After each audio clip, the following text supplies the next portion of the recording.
Saya adalah calon suaminya, tegas Zaki. Gelak tawa Laksmi dan Heru saling bersahutan. Sementara Hana merasakan hatinya jedak-jeduk tak karuan dengan pernyataan tegas Zaki terhadap ibu dan kakak tirinya. Calon suami, duh, kok semudah ini aku meleleh dan lupa dengan kenangan manis sama Mas Atar, batin Hana iseng. Begitu mudahnya Hana baper oleh sosok Zaki, kendati pun Zaki tetap bersikap ketus dan dingin terhadapnya. Hei Hana, ternyata memang begini ya kelakuanmu? Pantas saja si Atar mutusin kamu. Padahal dibanding si Atar, ya lebih mapan dia daripada kekasih barumu ini, seru Laksmi. Zaki agak terganggu saat nama Atar disebut-sebut. Apalagi dibanding-bandingkan, sungguh Zaki tak suka mendengarnya. Zaki menoleh pada Hana dengan tatapan mata yang tajam dan menusuk. Siapa Atar? Mantan saya bang, tapi udah resmi putus kok, jawab Hana agak kelimpungan. Takutnya, Zaki mengurungkan niat baiknya gara-gara nama Atar. Kalau kamu kedapatan mempermainkan saya, awas saja. Saya akan membuat hidup kamu lebih nggak tenang lagi, bisik Zaki dengan nada mengancam. Hana gemetar mendengar ancaman Zaki, tapi Hana tak memiliki pilihan lain lagi. Hei anak muda, kamu jangan naif ya. Si Hana ini sudah kami jodohkan dengan seorang juragan. Urungkan niat untuk menikahinya karena si Hana sudah jadi milik orang lain, ujar Laksmi memprovokasi lagi. Saya mau dijual, bang. Tolong jangan terpengaruh dengan ucapan ibu, ucap Hana sembari memegang erat ujung kemeja Zaki. Diam kamu Hana, jangan sampai aku memaksa dan menyeretmu masuk ke dalam rumah, jangan pula tunggu sampai tetangga berkumpul menonton keributan ini. Sana masuk, dandan yang cantik, nanti sore juragan Hendra akan kembali, kata Laksmi dengan lantang. Kalian tinggal pilih saja, lepaskan dia atau saya laporkan kalian ke pihak berwajib. Kalian sadarkan kalau kalian sedang mengeksploitasi gadis yatim piatu ini, ancam Zaki. Beberapa saat Laksmi dan Heru tak berkutik. Selama ini Hana tak pernah mengancam untuk menuntut secara pidana karena ketakutan.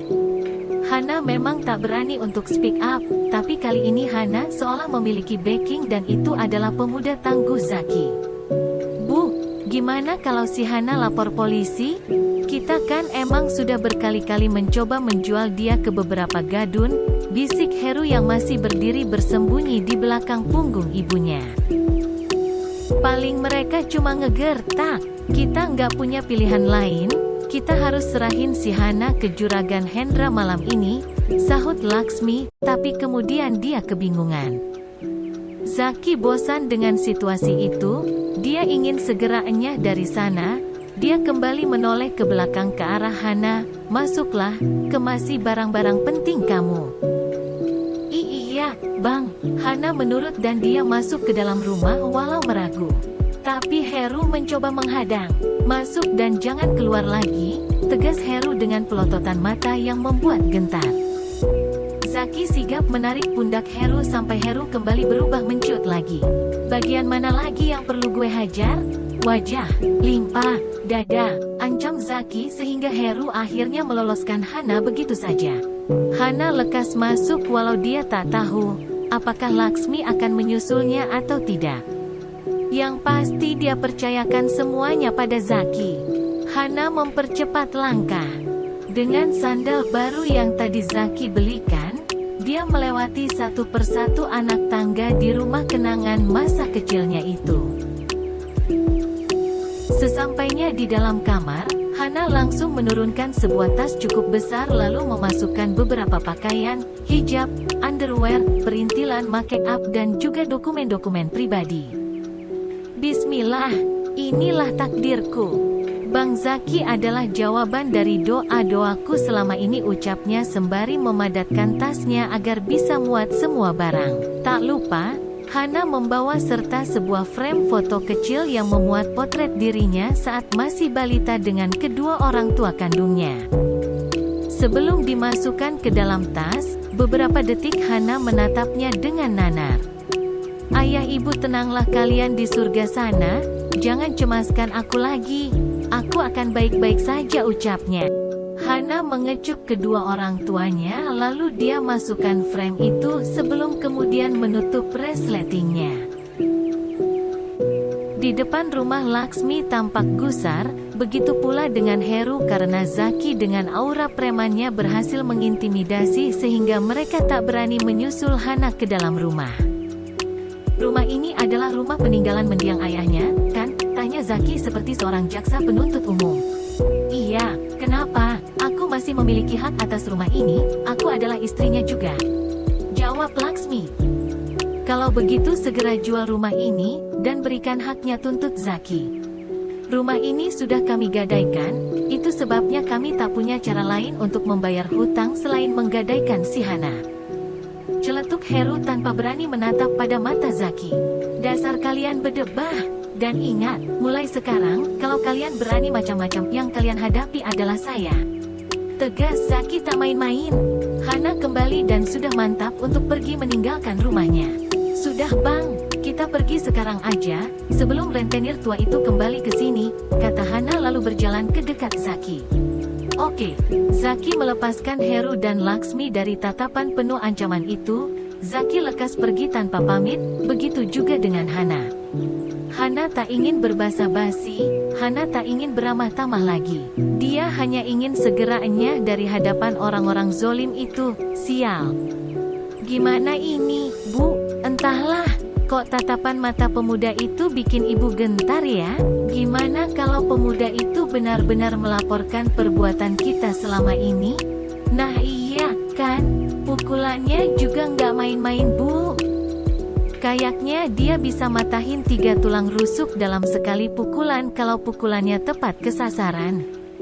Heru dan Laksmi hanya pasrah membiarkan Hana pergi bersama Zaki. Tapi tentunya mereka tak akan tinggal diam saja. Pasti mereka akan merencanakan sesuatu suatu hari nanti. Saya terima nikah dan kawinnya Hana binti almarhum Yusuf dengan mas kawin uang tunai senilai 1 juta rupiah dibayar tunai. Di rumah seorang ustadz, Zaki telah resmi menghalalkan Hana disaksikan oleh beberapa kawan preman dan keluarga ustadz itu sendiri. Pernikahan super mendadak itu mengejutkan banyak orang. Tapi proses ijab kabul dilakukan secara tertutup. Sah para saksi? Tanya ustadz yang menikahkan Hana dan Zaki. Sah, jawab kawan-kawan Zaki. Sah Abi, jawab istri sang ustadz juga. Di balik tirai sebuah kamar ada mata yang mengawasi. Ada seorang gadis cantik berhijab yang menangis ketika Zaki selesai mengucapkan ikrarnya kepada Hana. Bang Zaki, aku kira kamu nggak suka sama gadis berhijab. Kalau tahu begitu, aku pasti akan mendekati kamu lebih dulu, gumam gadis itu begitu pilu. Gadis itu adalah putri Pak Ustadz yang merupakan salah satu tokoh di gang rumah tempat Zaki tinggal. Namanya Humaira, biasa dipanggil Maira. Maira adalah mahasiswi semester 4 yang sangat cantik dan santun. Diam-diam Maira telah jatuh cinta pada Zaki. Tapi kedua orang tuanya tak pernah mendukung perasaan hatinya karena Zaki hanya seorang pemuda berandalan tak jelas. Tapi malam ini Zaki datang ke rumah Pak Ustadz dan minta untuk dinikahkan dengan sosok Hana yang amat sangat asing bagi mereka. Kalian sudah sah menikah secara agama. Kalian sudah boleh campur. Kalian sudah boleh tinggal di bawah atap yang sama. Tapi kalau boleh saya sarankan, sebaiknya kalian juga cepat-cepat mendaftarkan pernikahan ini secara negara, karena seperti kita tahu, kalau suatu hari nanti kalian diberi rezeki untuk memiliki anak, status anak kalian nanti menjadi lemah, kata Ustadz itu dengan bijak dan lembut menasehati Hana dan Zaki selepas memanjatkan doa selepas ijab kabul. Nasihat Ustadz Hamzah membuat Hana salah tingkah, tapi Zaki tetap menanggapinya dengan santai. Iya, terima kasih Pak. Terima kasih banyak Pak Ustadz, ucap Hana dengan wajah tertunduk. Semoga kalian bisa melengkapi satu sama lain. Dan yang terpenting, kalian bisa saling mengingatkan dalam kebaikan, kata Ustadz Hamzah lagi. Baik Pak, insya Allah, jawab Hana. Hana, Nanti kamu bisa ikut pengajian yang saya adakan setiap hari Jumat sore. Bergabung saja, nggak usah sungkan ya, kata Umi Salamah, istrinya Ustadz Hamzah. Sikap Umi Salamah yang lembut membuat Hana sangat nyaman. Baik Umi, terima kasih banyak. Sementara itu, Maira menangis perih karena lelaki pujaan hatinya telah memilih gadis lain yang sekilas satu tipe dengan dirinya. Ya Allah, kenapa ini sakit sekali? Harusnya akulah yang dihalalkan oleh Bang Zaki seperti itu, ratapnya, dan dia benar-benar patah hati. Setelah dari rumah Pak Ustadz, Hana dan Zaki pulang ke rumah kontrakan Zaki setelah agak larut dengan tujuan agar tak terlalu banyak tetangga yang kepo dengan kemunculan Hana sebagai istrinya. Hana menyimpan tas besarnya di sembarang tempat. Di dalam rumah petak seluas 6 x 6 meter persegi itu, tak banyak ruang yang bisa Hana gunakan. Hanya ada 2 ruang yang disekat dengan tembok berpintu tirai. Mungkin di balik tirai itu adalah kamar, pikir Hana. Sementara di bilik satunya, terdapat sebuah sofa bed nyaman, meja kecil dan televisi. Sementara kamar mandi ada di pojok ruang. Nyesel pindah ke kontrakan sempit begini, sementara rumah yang kamu tinggalkan adalah rumah luas 2 lantai? Tanya Zaki agak sinis lalu duduk di sofa bed, menyalakan rokok dan menuangkan bir ke dalam gelasnya. Hana sok, bukan karena dia pindah ke rumah yang sempit, tapi karena ternyata Zaki adalah seorang alkoholik. Abang, lirih Hana dalam hati, masuklah ke dalam kamar, simpan barang-barangmu di dalam, ada satu bagian lemari yang kosong, kamu boleh menyimpan pakaian-pakaian kamu di sana. Kata Zaki sembari menghisap rokoknya dan sesekali gantian menenggak minumannya. Iya bang, Hana menurut saja. Dia tak kuasa untuk langsung menegur. Hana menurut dan masuk ke dalam kamar itu. Kamarnya tak terlalu luas, hanya ada ranjang dan sebuah lemari cukup besar di sudut lainnya. Ya Allah, kenapa aku harus kaget? Kan aku yang mau dihalalin sama Bang Zaki? Harusnya aku tahu kalau Bang Zaki bukan lelaki yang sempurna seperti Mas Atar, gumam Hana lalu terduduk lesu di tepi ranjang. Ternyata dia seorang pemabuk, teman-temannya juga kayak preman. Gumamnya lagi dan terbesit rasa sesal di hati.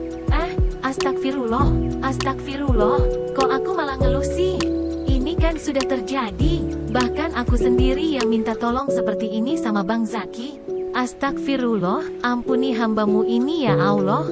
Tapi, tolong berikan hamba daya dan upaya untuk perlahan menyadarkan suami hamba dari kebiasaan-kebiasaan buruknya, amin. Setelah mengeluh dan menyesali pilihannya, kemudian Hana beristighfar. Walau tak munafik, rasa sesal masih terbesit di dalam hati.